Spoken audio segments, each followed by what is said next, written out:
You're such a like an aware person. Yeah. Have you always been like that, or is this like a learned thing? Oh, this is so learned in so many ways. And awareness for me began when I was 24. And for context, I'm 28 years old now. And I spent the first 24 years of my life living in the conditioning and the programming of everyone else. What do other people think? How do they think you should operate? How do they think, like what school should you go to? Just based on other people. And awareness to me is really tapping into yourself and tapping into what you're feeling in that moment and putting that on the pedestal, putting what your own interests and what is actually expressing through you being the thing that you tap into in any given moment. And so awareness started when I was 24, when I started meditating, and it's just deepened and deepened over the past 4 years. So Was there something that happened at 24 that like sparked that? Like, Yeah. oh, I got to start meditating, or I got to have this shift. Yeah, I was just talking to Video King Pablo about that. I mean, Video King Pablo came in from Colombia, first time meeting him. What a legendary guy. But we were talking on the way here about how I was doing this thing called drop shipping. Are you familiar with drop shipping? Yep. It's like you take products from China and you sell them in the United States or abroad, and you never touch the products yourself. And I was doing it and I was like, this feels really unfulfilling. Even though I'm successful at this and I'm making money doing this and making great friends doing this, I don't feel good internally. And so something's got to change.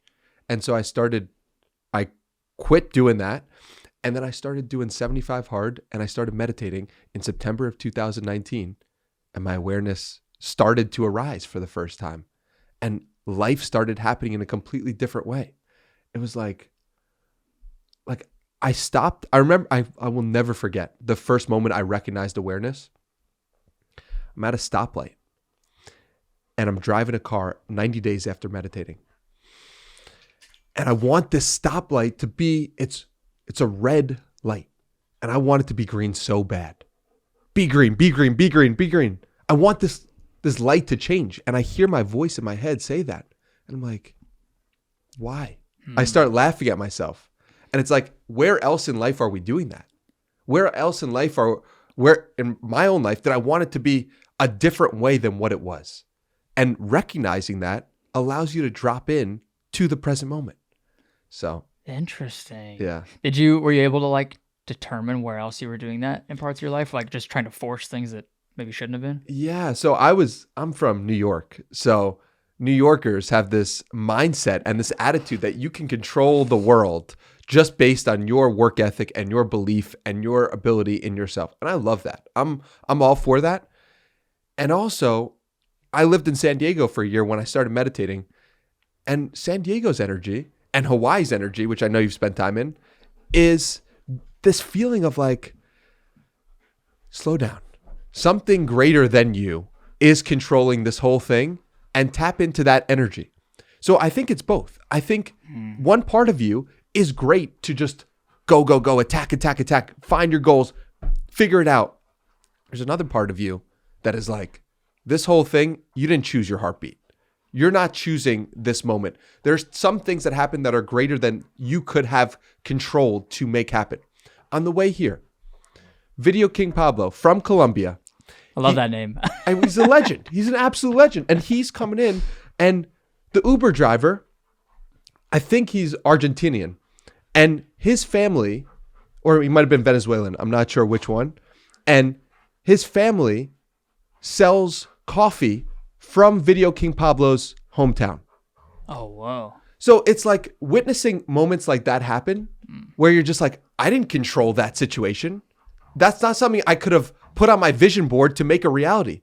It just, I had to be aware to recognize the beauty of that moment and I feel like something other than me guided that moment into making it in reality. And I call that something else, God. Yeah. So that's gonna be my next question. What do you think is controlling all that? You think it's is it God in like the biblical sense, like Christianity? I mean, there's a million definitions of a God, like demigods and Jesus, and like there's so many different variations and incarnations of it. Like what do you think it is? Yeah, I think it's the perfection of all circumstances, and the idea that something else other than us has created those circumstances to be perfect in every moment. That's my current working understanding and idea of God. I love that. So it's just this other is it all knowing, would you say? Like all knowing being or all controlling? Like have you gotten into Sam Harris at all? You seem like somebody that would maybe listen to some Sam Harris. I haven't. Really? I haven't listened to one Sam Harris podcast in my life. He's got this lecture. Also, I apologize for the dogs. They're like, this is the most distracting podcast studio on planet Earth. I love the dogs. They're great. And I appreciate you calling out what you're feeling in the moment. Yeah, they're, well, 'cause it's hard not to when they're wrestling over a toy. So cute.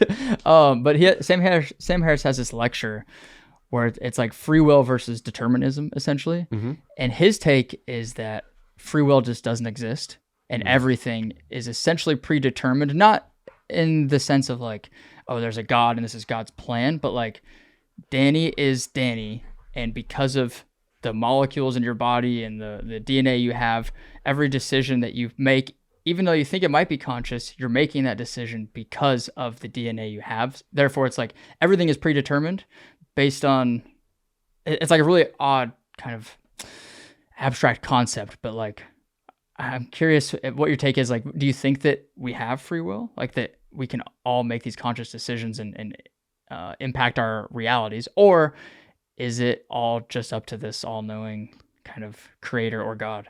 Yeah, I think it's such an ultimate question, right? Yeah. And it's one I don't have an answer that I feel comfortable with in like knowing that it is the quote unquote truth. But I do know that I tend to lean towards things that feel good. And it feels good to believe that I have some control over my day-to-day existence. It leads me to better outcomes if I feel like I have some sense of control. And at the same time, I do my best effort. I will control what I can control. And there's some greater plan that is working out for my gain. Yeah, so a little bit of both, basically. Yeah. I like that. I think I'm more on that side as well. Because it's, I think if you live a life of, it's pure determinism, I have no say in the outcome, it's like, then why show up every day? I think you have to have some sense of, I have control and I have free will and I have a say in what happens in my reality. Yeah. Because that leads you to feeling like, okay, I'm going to run a marathon. I'm going to actually take the steps to change my reality.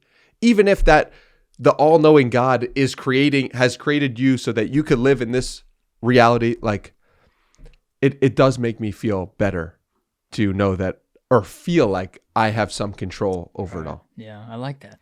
So you did drop shipping. Yes. And then we did 75 hard. Did that 75 hard change your mind on drop shipping? And did you quit doing that? I quit drop shipping and then started 75 hard directly after. Oh, okay. And then I was like, I'm going to become a personal trainer. And I started meditating and I was like, wow, I really love fitness. I love how I've changed my body as a result of what I've done. And I can help other people do that as well. So I go into the gym that's across the street from where I'm living. And the owner of the gym is also doing 75 hard at that time. And it's like that's a synchronicity. That's like, all right, you're on the right path. Keep going with this. So I did that for 6 months. And some part of me felt like I'm not fully expressing everything I am. And yes, let's go. It's like an amen. Oh my God. Oh, now we acknowledged them. Now they're back again. How many episodes have you done with dogs? Like 15 or 20. Oh my God. Yeah, might be the craziest they've been. You think they just feel our energy? I think they do. They're digging the Danny energy right now, and they're like, usually they're chilled out by now, but maybe because he's here too. Yeah, he's like Baba. Video King. Video King's here. he's getting them going. Yeah. Okay, sorry. No, you're good. 6 months of personal training. 6 months of personal training, and then feeling like there's something more because I'm not using my mind, and it feels like I can give more. And it feels like this isn't the truest representation of who I am. And I moved back home from San Diego, back to my parents' house, and I started to do what I was doing as a kid. which was write online. I started writing blog posts, 2 blog posts a week. And then it led to, I want to talk about these blog posts with people.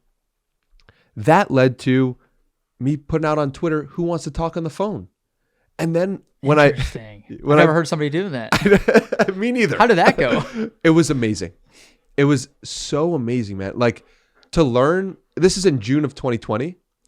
June of 2020, people are like in the depths of COVID. People are experiencing it so differently, whether they're in Texas or California or Hawaii or wherever they are. They're having a slightly different experience of something that we're all going through together, which is rare in human history, that we could connect with people during that time.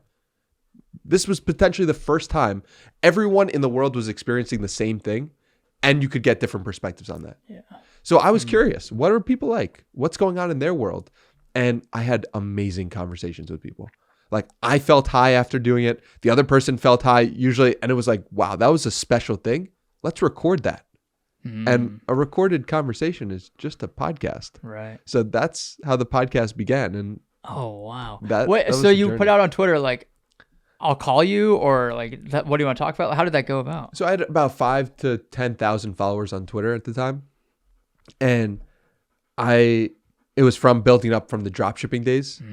And people just wanted to talk. People were curious. People were like, they wanted to talk with me. I wanted to talk with them. And some people were in dark places. Some people were in light places. Some people were figuring it out. It was a really interesting reality that I was entering into just by like, what would happen if you just put out on Instagram, like, who wants to talk on the phone?